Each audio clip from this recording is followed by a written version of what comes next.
कि सभा में उपस्थित एक व्यक्ति ओशो से पूछता है कि क्या इस संसार में निराशा ही निराशा हाथ लगती है? क्या हमारा आशा रखना बिल्कुल ही व्यर्थ है? इस पर ओशो कहते हैं कि ये आशा ही है जिसके कारण तुम निराश होते हो, संसार के कारण नहीं। संसार को क्या पड़ी? संसार तो बिल्कुल तटस्थ है। सब खेल तुम्हारे ही रचे हुए हैं। तुम आशा बनते हो, लेकिन निराशा हाथ लगती है। ओशो कहते हैं कि आशा का अर्थ है तुम चाहते हो भविष्य ऐसा हो, ये तुम्हारी वासना के अनुकूल हो, तुम्हारी तृष्णा के अनुकूल हो। लेकिन ये विराट अस्तित्व तुम्हारी क्षुद्र वासनाओं के अनुकूल नहीं चल सकता। इस संसार में करोड़ों लोग हैं और उनकी अरबों खरबों वासनाएं हैं, और अगर उन सब की वासनाओं के अनुकूल ये विश्व चल पाता तो एक पद भी नहीं चल पाता, बिखर जाता, खंड खंड हो जाता। ओशो कहते हैं कि अगर ऐसा होगा तो ये ब्रह्मांड ना रहेगा, उसके भीतर जो संगीत चल रहा है वो भी खत्म हो जाएगा, क्योंकि यहां हर चीज एक दूसरे से तालबद्ध है। वो सब बिखर जाएगा। तुम्हारी व्यक्तिगत आकांक्षा के कारण अस्तित्व उसका अनुसरण नहीं कर सकता, पूर्ण अंश के पीछे नहीं चल सकता। ओशो पूछते हैं कि तुम क्या हो? तुम एक छोटे से अंश हो, जैसे सागर की एक छोटी छोटी तरंगे होती है। क्या तरंग चाहेगी कि सागर मेरे अनुकूल चले? ये नहीं हो सकता। कुछ ऐसा ही हम भी चाहते हैं कि ये संसार हमारी तरह चले। इसी असंभव का नाम तृष्णा है। ओशो कहते हैं कि हां, अगर सागर के साथ तरंग चल सके तो वो जीतेगी, फिर तो निराशा की कोई बात ही नहीं है। लेकिन सागर के साथ जब तरंग चलेगी तो पहले तो उसे आशा छोड़नी होगी, फिर जहां ले जाए विराट सागर। ओशो कहते हैं जब तुम्हारी कोई आशा ही नहीं होगी तो निराश भी नहीं हो सकती। अगर आशा के बीज बोओगे तो निराशा की ही फसल काटोगे, असफलता की खाइयों में गिरोगे। विजय चाहते हो तो हर की भी चाह रखो। ओशो कहते हैं कि इस गणित को ठीक ठाक समझ लो, क्योंकि जिसने ये समझ लिया वो बुद्धत्व को प्राप्त हो गया। अगर जीतना हो तो जीतने की बात ही छोड़ दो, फिर तुम्हें कोई हरा नहीं सकता। अगर जीवन में आनंदित होना हो तो आनंद पाने की बात मत करो, आनंद की चर्चा ही मत छेड़ना, आनंद पर अपनी आशा मत टिकाना, और अपने आप आनंद की वर्षा हो जाएगी। ओशो लाओ त्से के संदर्भ में कहते हैं कि एक बार लाओ त्से ने अपने शिष्य से कहा, कोई मुझे हरा नहीं सकता। उसके शिष्य ने पूछा, लेकिन महाराज, इस सभा में बड़े बड़े पहलवान हैं। आप ज्ञानी जरूर हैं, लेकिन पहलवान देह में बड़े बलिष्ठ लोग हैं, वे आपको हरा सकते हैं। लाओ त्से ने कहा कि मुझे कोई हरा नहीं सकता, क्योंकि मैं पहले से ही हारा हुआ हूं। इससे पहले कि वो मुझे हराएगा, मैं चारों खाने चित लेट जाऊंगा। फिर वो क्या करेगा? ओशो कहते हैं कि हारे हुए को कैसे हराओगे? जो विराट के सामने हार गया वो जीत गया। ओशो कहते हैं कि तुम पूछते हो क्या संसार में निराशा ही निराशा हाथ लगती है? संसार का कुछ लेना देना नहीं। संसार तो अपनी जगह है, सब तुम पर निर्भर है। तुम अगर जगत की अंतरतम व्यवस्था के साथ चलो तो जीत ही जीत है। इससे तुम्हारे अंदर आशा के दिए जलने लगेंगे, दीपावली हो जाएगी। ऐसे दिए जलेंगे जो कभी बुझेंगे नहीं। ओशो कहते हैं कि तुम्हारी विजय पताका शाश्वत में उड़ेगी और तुम ऐसे सिंहासन पर विराजमान हो जाओगे जिस पर से तुम्हें कोई उतार नहीं सकता। उस परमात्मा के सिंहासन पर विराजमान होने पर तुम्हारे भीतर सहस्त्र दल कमल खुलेगा। मगर यह सौभाग्य उनको मिलता है जो इतनी हिम्मत रखते हैं कि अपने अहंकार को परमात्मा के चरणों में चढ़ा सके। ओशो कहते हैं कि जितना बड़ा तुम्हारा अहंकार होगा उतने ही ज्यादा असफलताएं, विषाद तुम्हारे जीवन में आएंगे, और इन सब को आमंत्रित करने वाले भी तुम ही हो। एक चुंबक की तरह है जो इन सब को खींचता है। अहंकार के कारण ही तुम अपने को अस्तित्व से अलग समझते हो, इसलिए तुम्हारी अलग आकांक्षाएं हैं। क्या आशाएं बांधते हो तुम? ओशो कहते हैं कि अगर तुम अपने अस्तित्व से अलग न होते तो क्या तुम्हारी आशाएं और आकांक्षाएं अलग हो सकती हैं? क्या कोई वृक्ष का पत्ता अपनी निजी आकांक्षा रखता है? अगर ऐसा होता तो पत्ता मुश्किल में पड़ जाता, क्योंकि अगर हवा चलने पर वृक्ष नाचे पर पत्ता कहे कि मुझे नहीं नाचना, मुझे तो आराम करना है, तो मुश्किल हो जाएगी। जब वृक्ष शांत हो और हवाएं भी नहीं चल रही हो, और तब वो पत्ता कहे कि मुझे नाचना है क्योंकि मेरा विश्राम पूरा हो गया, तो वो पत्ता कभी अपने को वृक्ष के साथ नहीं पाएगा। हर घड़ी पत्ते को निराशा हाथ लगेगी। हर घड़ी उसे ऐसा लगेगा कि सारा नियोजन उसके विपरीत है, सब उसके दुश्मन हो गए हैं। ओशो कहते हैं कि कोई तुम्हारा दुश्मन नहीं है सिवाय तुम्हारे, और कोई तुम्हारा मित्र भी नहीं है सिवाय तुम्हारे। अगर तुम अपना अहंकार गिरा दो तो तुम अपने मित्र हो जाओगे, लेकिन अगर अहंकार को उठाए रखो तो तुम अपने शत्रु हो जाओगे। इसमें तुम संसार को दोष नहीं दे सकते। दोष तो तुम्हारे अपने ही मन का है, लेकिन कोई अपने को दोष नहीं देना चाहता। हम हमेशा कोशिश करते हैं कि कोई दूसरा मिल जाए जिसके कंधे पर हम अपने सारे दोषों का बोझ रख दे। ओशो कहते हैं कि अगर आनंदित होना है तो संसार का त्याग करो, लेकिन मूलता का त्याग मत करना, क्योंकि मूलता तुम्हारे भीतर है। ओशो कहते हैं कि तुम सोचते होगे जो लोग हिमालय की गुफाओं में बैठे हैं वे आशा से मुक्त हैं, तो ऐसा नहीं है। अगर आशा से मुक्त है तो गुफाओं में बैठने की क्या जरूरत है? वहां बैठकर भी स्वर्ग के स्वप्न देखते हो। तुम यही सपने देखते हो कि कोई एक बड़ा मकान मिल जाए, कुछ थोड़ा धन इकट्ठा हो जाए, कोई सुंदर पत्नी मिल जाए, पति मिल जाए। तुम स्वप्न देखते हो कि कोई अच्छा पद मिल जाए। ओशो कहते हैं कि तुम्हारे सपने बहुत छोटे हैं, उतने बड़े नहीं हैं जितने कि सन्यासियों के, महात्माओं के होते हैं। वे तो स्वप्न देखते हैं कि उन्हें कल्प वृक्ष मिले, जिनके नीचे बैठकर उनकी सारी आकांक्षाएं पूरी हो जाए, कुछ करना ही न पड़े। वृक्ष के नीचे बैठ जो सोचा वो तत्क्षण पूरा हो जाए। ओशो एक आदमी के बारे में बताते हुए कहते हैं कि एक दिन वो कल्प वृक्ष के नीचे पहुंच गया। उसे पता नहीं था कि वो एक कल्प वृक्ष है। थका हारा वो वृक्ष के नीचे गया और सोचा कि ऐसे में कहीं आसपास भोजन मिल जाता तो मजा आ जाता। उसे भूख भी बहुत लगी थी। अब जैसे ही उसने ये उस कल्प वृक्ष के नीचे कहा, तत्क्षण अप्सराएं स्वर्ण की थालियां में तरह तरह के मिष्ठान, भोजन, मेवे लेकर उपस्थित हो गई।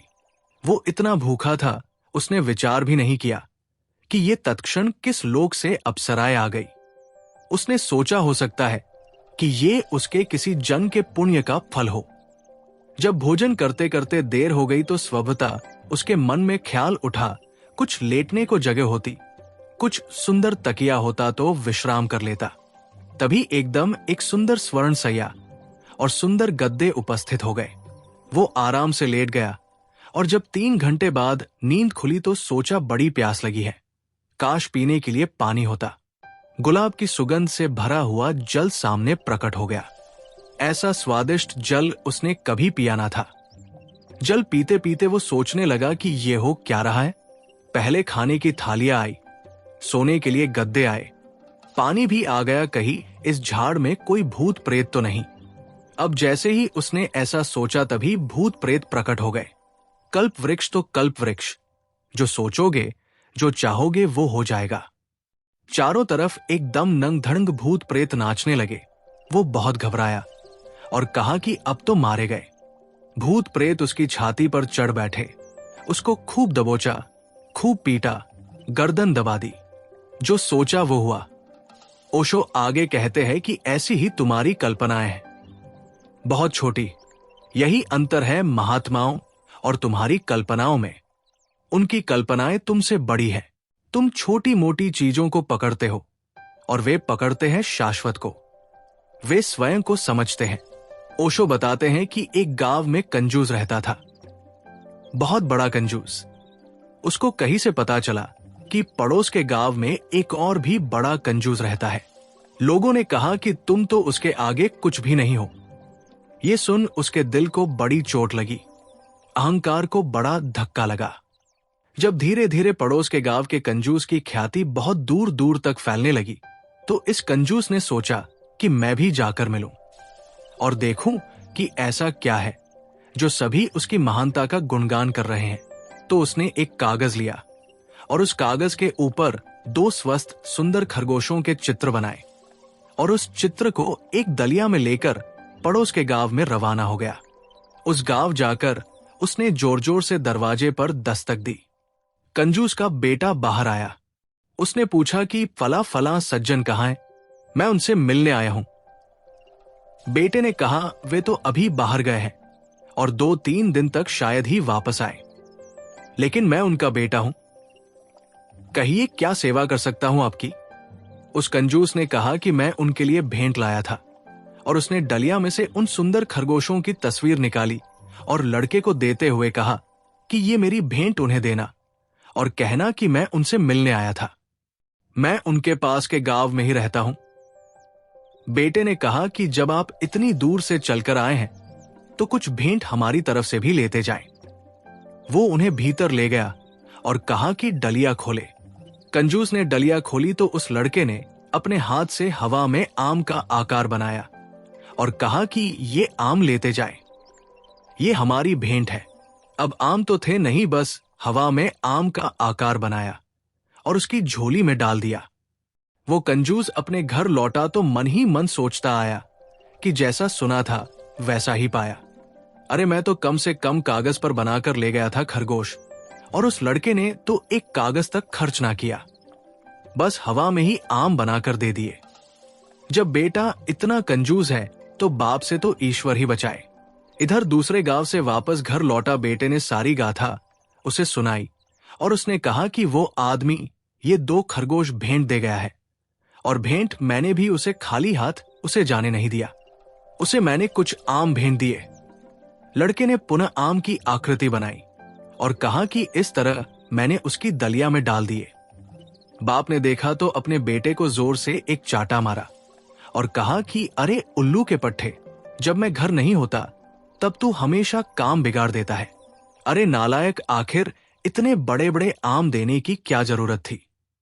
अरे देने ही थे तो छोटे छोटे भी दे सकता था। ओशो समझाते हैं कि यही हाल महात्माओं का भी है। जिनको तुम महात्मा कहते हो उनकी भी कामनाएं हैं, उनकी वासनाएं हैं, तृष्णा है। ओशो कहते हैं कि तुम अगर छोटे कंजूस हो तो वे महाकंजूस है। तुम अगर चीजों को पकड़ते हो तो वे भी पकड़े हुए हैं, मगर वे ऐसी चीजों को पकड़े हुए हैं जो छिनी ना जा सके। तुम तो ऐसी चीजों को पकड़े हो जो छिन जाएंगी, और तुम ये भी जानते हो कि ये सब पड़ा रह जाएगा, सब ठाट पड़ा रह जाएगा। ओशो कहते हैं कि अगर पकड़ना ही है तो कुछ ऐसा पकड़ो जो मरने के बाद भी साथ ले जाए। लेकिन तुम तो क्षण भंगुर पर अपनी आशाएं टिकाए हुए हो, उस शाश्वत पर नहीं। ओशो कहते हैं कि ऐसे लोगों को मैं महात्मा नहीं कहता हूं। ये सब तो महासंसारिक है। ओशो तो उसे महात्मा कहते हैं जिसने ये सत्य समझा कि मैं अलग नहीं हूं। इसलिए उसकी कोई आकांक्षा भी नहीं है। ना धन में उसका भरोसा है, ना पद में, ना कल्प वृक्षों में, और ना ही स्वर्ग में। वो किसी चीज पर अपनी आशा नहीं टिकाता, ना क्षण भंगुर पर और ना कालातीत पर। उसने अपनी आशा को व्यर्थ देखकर छोड़ देता है, क्योंकि आशा के छूटते ही निराशा समाप्त हो जाती है। ओशो बताते हैं, जब आशा ही नहीं रहेगी तो निराशा कैसे होगी। अगर तुम्हारे मन में आशा ही नहीं है तो तुम कैसे हताश हो सकते हो। ये असंभव है। आशा गई तो निराशा गई, सफलता गई तो असफलता गई, दिन गया तो रात गई। ये सब साथ साथ है, संयुक्त है। ये दोनों साथ ही होते हैं और साथ में ही जाते हैं। ओशो कहते हैं कि इसमें संसार को दोष क्यों देते हो। अपने मन को समझो, मन ही तुम्हारा असली संसार है। लेकिन मन की तो हम चिंता नहीं करते, बल्कि मन को तो लिए फिरते हैं, मन को तो सजाते हैं।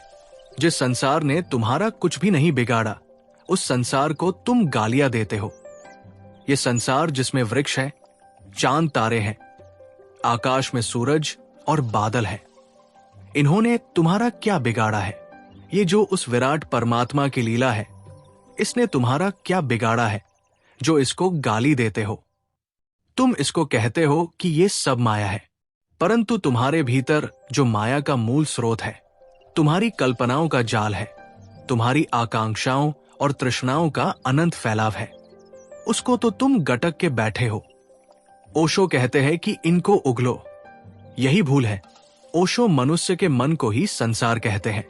ओशो कहते हैं कि ये संसार रूपी मेले तुमने ही मन में गढ़ लिए हैं। तुम ही मन में रंगों को बनाते हो और उनसे इंद्रधनुष फैलाते हो और फिर उनको पकड़ने चलते हो, लेकिन हाथ कुछ नहीं लगता। फिर तुम रोते हो, संसार को गालियां देते हो। इसलिए मैं कहता हूं, मन के प्रति जागो, मन से जागो, मन के साक्षी बनो, क्योंकि जिस दिन तुम मन के प्रति साक्षी बने, उसी दिन तुम्हारा इस संसार से ही नहीं परंतु उस पारलौकिक संसार से भी छुटकारा हो जाता है। ओशो कहते हैं कि तुम मन के प्रति जागे, और अगर तुम मन के प्रति जाग गए तो देखोगे कि सारा खेल मन कर रहा है। ओशो उदाहरण दे के बताते हैं कि मन एक प्रोजेक्टर की तरह है। जब तुम फिल्म देखने जाते हो तो तुम्हारी आंखें तो पर्दे पर अटकी रहती हैं। तुम पीछे मुड़ के देखते ही नहीं कि असली खेल तो पीछे चल रहा है। वो जो प्रोजेक्टर पीछे लगा हुआ है, फिल्म वहां है। पर्दे पर तो केवल प्रक्षेपित होती है, लेकिन तुम पर्दे पर ही उलझे रहते हो जहां कुछ भी नहीं है। ये प्रकाश और छाया का खेल है। ओशो कहते हैं कि तुम उलझ जाते हो उसी खेल में। अगर कोई दुखांत दृश्य आ जाता है तो आंसू टप टप झर जाते हैं, और अगर कोई सुखांत दृश्य आ जाता है तो हंसी के फव्वारे छूट जाते हैं। तुम फिल्म को देखते देखते कितने ही हजारों रंगों में से गुजर जाते हो। तुम ये भली भांति जानते हो कि ये पर्दा है और कुछ नहीं, फिर भी तुम धोखा खा जाते हो, जानते हुए भी धोखा खा जाते हो। लेकिन असली प्रोजेक्टर तो पीछे है, और अगर कोई वो प्रोजेक्टर बंद कर दे तो पर्दा खाली हो जाएगा। ओशो समझाते हैं कि ये संसार तो केवल पर्दा है। मन जो तुम्हारे भीतर छिपा है, वहां सारा खेल चल रहा है। उस खेल को तुम बाहर प्रक्षेपित करते रहते हो। जिस दिन भीतर मन से छूट जाओगे, उस दिन बाहर का संसार तत्क्षण बदल जाएगा। इसके रंग ढंग बदल जाते हैं। उस दिन तुम संसार को नहीं पाते, बल्कि परमात्मा को प्राप्त कर लोगे।